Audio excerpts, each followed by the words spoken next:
নিজের মেয়েকে পাহারায় রেখে মা পরকীয়া প্রেমিকের সাথে প্রতিনিয়ত ওই সমস্ত কাজে লিপ্ত হতো।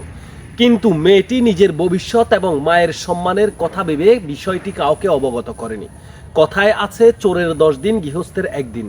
ফাফ কখনো বাফকেও ছাড়ে না। দর্শক শ্রোতা, এভাবে চলতে থাকে অনাবরত। এলাকাবাসীর নজরে পড়লে বিষয়টি তারা খেয়াল করলে দেখতে পায় ওই নারী তার মেয়েকে পাশের রুমে বসিয়ে রেখে সে পরকীয়া প্রেমিকের সাথে ওই সমস্ত কাজে লিপ্ত হয়। ঘটনাস্থলে এলাকাবাসী হাতে নাতে ধরার পর যেই চাঞ্চল্যকর তথ্য এবং ঘটনাটি বেরিয়ে আসে, যে ঘটনাটি ঘটে সেটা শুনলে আপনারা অবাক হয়ে যাবেন। একটা নারী কতটা দুশ্চরিত্রা হলে নিজের আপন কন্যা সন্তানকে অবগত করে অন্য পর পুরুষের সাথে ওই সমস্ত কাজে লিপ্ত হতে পারে। দর্শক শ্রোতা, এই চাঞ্চল্যকর ঘটনাটি ঘটে যায় বরিশালে। স্ক্রিনে যে দুশ্চরিত্রা মহিলাটিকে দেখতে পাচ্ছেন, এই নারী হচ্ছে সেই পরকীয়া আসক্ত নারী। আর এই পাশে যে ব্যক্তিটাকে দেখতে পাচ্ছেন, এই ব্যক্তি হচ্ছে ওই পরকীয়া প্রেমিক এবং পরকীয়া নাগর। আর স্ক্রিনের এক কোণে দেখতে পাচ্ছেন একটি বিয়ের বয়সী একটি মেয়ে, যেই মেয়েটি মায়ের অপকর্মের কথা জানতো এবং সাক্ষী ছিল। জানা গেছে আজ থেকে অনেক বছর আগে পারিবারিকভাবে এই নারীর বিয়ে হয়। বিয়ের পর সংসার জীবন চলতেছিল, এর ভিতরে তাদের কন্যা সন্তানটি আসে। এখন দেখতে দেখতে কন্যা সন্তানটি প্রায় বিয়ের উপযুক্ত হয়ে যায়। এর ভিতরে স্বামীর সাথে বনিবনাত হতো না এই নারীর, কারণ সে একটা ছেলের সাথে সম্পর্ক ছিল, অবৈধ সম্পর্কে লিপ্ত হতো এবং কি বাবার বাড়িতে গেলেই ওই ব্যক্তির সাথে পরকীয়া প্রেমে ওই সমস্ত কাজে লিপ্ত হতো। আর তাতে অসুবিধা হওয়ার কারণে স্বামীর সাথে মনোমালিন্য, প্রতিনিয়ত ঝগড়াঝাটি। এক প্রকার স্বামীর সাথে অভিমান করে এই নারী চলে যান তার বাবার বাড়িতে। যাওয়ার পরবর্তীতে সে তার স্বামীকে বলে, তুমি আর আমাকে নিতে আসবে না, কারণ আমি তোমাকে ডিভোর্স দিয়ে দেবো। এমন কথা বলে সে বাবার বাড়িতে থাকতে শুরু করে এবং তার মেয়েকে অবগত করে সে ওই পরকীয়া প্রেমিককে ফোন কলে তার বাবার বাড়িতে ডেকে আনতো।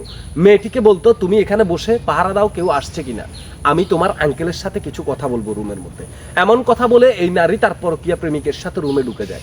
আর এদিকে মেয়েটি এই বিষয়টি বুঝতে পেরে সে কান্নাকাটি করতো, কিন্তু নিজের ভবিষ্যতের কথা ভেবে সে কাউকে কিছু বলতে পারতো না এবং মায়ের সম্মানের দিকে তাকিয়ে, কারণ সে এড়াল, সামনে তার বিয়ের বয়স, সে তার যে কোনো মুহূর্তে বিয়ে শাদী হতে পারে, তার বিয়ে শাদীর প্রবলেম হবে বিদায় মেয়েটি বিষয়টি অবগত করেনি। আর এই বিষয়টা এলাকাবাসী ফলো করে যে এই ব্যক্তি প্রতিনিয়ত এই বাড়িতে যাওয়ার কারণ কি, এটা অপরিচিত একজন ব্যক্তি। এলাকাবাসী ফলো করতে থাকে। এভাবে হঠাৎ করে একদিন এলাকাবাসী ওই ব্যক্তি ঘরের ভিতরে প্রবেশ করলেই তারা সেখানে গিয়ে উপস্থিত হয় এবং মোবাইলের ফোনের ক্যামেরা ওপেন করে। তারা সরাসরি ঘরের ভিতরে ঢুকে যায়। মেয়েটি তার রুম থেকে দৌড় দিয়ে এসে বাধা দেওয়ার চেষ্টা করে। পরবর্তীতে তারা দেখতে পায় ওই রুমের মধ্যে মেয়েটির মা এবং একটি পরকীয়া প্রেমিক সহ তারা আপত্তিকর মুহূর্তে ওই সমস্ত কাজ করছে। দর্শক শ্রোতা, তাদেরকে হাতে নাতে ধরে জিজ্ঞাসাবাদ করলে এক প্রকার ওই নারী বলে, আমি আমার স্বামীকে ডিভোর্স দিয়ে দিয়েছি, ওনার সাথে আমার সম্পর্ক আছে, আমাদের বিয়ে শাদীর কথাবার্তা চলছে, আমি ওনাকে বিয়ে করব। কিন্তু পরকীয়া প্রেমিক ব্যক্তিকে যখন এলাকাবাসী জিজ্ঞাসা করে তুমি কেন আসছো, তখন সে বলে, আমি এই ঘরের ফ্রিজ নষ্ট হয়ে গেছে, ফ্রিজের কাজ করতে আসছি, আমি একজন ফ্রিজের মিস্ত্রি, আমি আর অন্য কোনো উদ্দেশ্যে আসিনি। কিন্তু এলাকাবাসী উপস্থিত জানতে পারে যে ওই নারীর কথার সাথে এই পরকীয়া প্রেমিকের কথার সাথে কোনো মিল নেই, কারণ পরকীয়া প্রেমিক চেয়েছে তার যতক্ষণ পর্যন্ত তাকে ব্যবহার করার ইচ্ছে ততক্ষণ ব্যবহার করবে, তাকে সে বিয়ে করবে না। সে এই জন্যই বিষয়টি অস্বীকার করেছে। দর্শক শ্রোতা, তারপর মেয়েটিকে জিজ্ঞাসা করলে মেয়েটি পুরো বিষয়টি অবগত করে। শুধু আজকে নয়, আজকে কয়েক মাস যাবৎ আমার মা এই ব্যক্তির সাথে ওই সমস্ত কাজে লিপ্ত। প্রতিনিয়ত আমার মায়ের কাছে এই ব্যক্তি আসে। আমি আমার মায়ের সম্মান এবং আমার ভবিষ্যতের কথা ভেবে বিষয়টি কাউকে বলতাম না, ভয়ে এবং সম্মান হারানোর ভয়ে। দর্শক শ্রোতা, তারপর এলাকাবাসী সিদ্ধান্ত নেন ওদের দুজনের বিয়ে পড়িয়ে দেবে।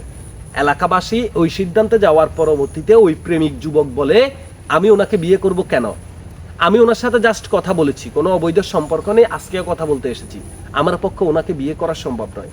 প্রত্যেকটা পরকীয়া আসক্ত নারীর জন্য আজকের এই ভিডিওটা সাক্ষী এবং প্রমাণ হয়ে থাকলো যে পরকীয়া প্রেমিকের হাত ধরে আপনি চলে যাবেন, কখনোই পরকীয়া প্রেমিক আপনাকে নিয়ে সংসার করবে না। যতদিন স্বামীর সংসারে আছেন ততদিন সে আপনার সাথে সম্পর্ক রাখবে এবং আপনার টাকা পয়সা যতদিন আছে ততদিন আপনার সাথে সম্পর্ক রাখবে। কিন্তু ওই পরকীয়া প্রেমের কারণে আপনার স্বামীর সঙ্গে যদি আপনার সংসারটি ভেঙে যায়, তখন ওই পরকীয়া প্রেমিক আর আপনাকে নিজের লাইফ পার্টনার হিসেবে গ্রহণ করবে না।